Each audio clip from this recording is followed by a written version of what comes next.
एक बार एक जिज्ञासु युवक गौतम बुद्ध के पास पहुंचा। उसके मन में एक गहरा प्रश्न था कि संगति का हमारे जीवन पर आखिर क्या प्रभाव पड़ता है।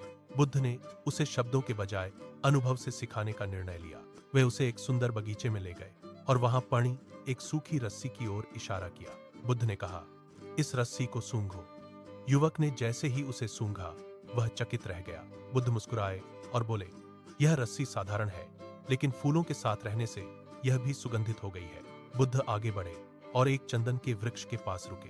वहां एक कुल्हाड़ी उस वृक्ष पर प्रहार कर रही थी। बुद्ध ने कहा, देखो, कुल्हाड़ी चंदन को काट रही है, लेकिन चंदन अपनी सुगंध उस कुल्हाड़ी पर भी छोड़ रहा है। उन्होंने समझाया कि एक सज्जन व्यक्ति का स्वभाव भी ऐसा ही होता है। वह अपनी बुराई करने वाले को भी अपनी अच्छाई और करुणा से बदल देता है।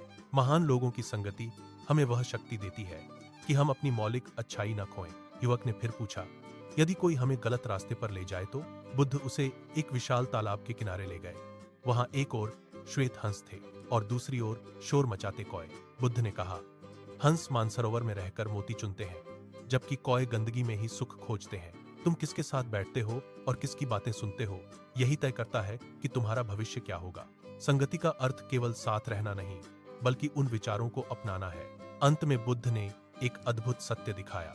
उन्होंने गर्म कढ़ाई में पानी की बूंद डाली तो वो गायब हो गई। वही बूंद कमल के पत्ते पर गिरी तो मोती की तरह चमकने लगी, और जब वह सीप के भीतर गई तो स्वयं असली मोती बन गई। बुद्ध ने कहा, संगति ही तय करेगी कि तुम तवे पर जलोगे या सीप में निखरोगे। यदि सही साथी न मिले तो अकेले चलना विनाशकारी संगति से कहीं बेहतर है। युवक बुद्ध के चरणों में झुक गया। वह समझ चुका था कि अच्छी संगति ही करुणा का बीज बोती है। दोस्तों, अगर आपको यह कहानी पसंद आती है तो वीडियो को लाइक और चैनल को फॉलो या सब्सक्राइब जरूर करना।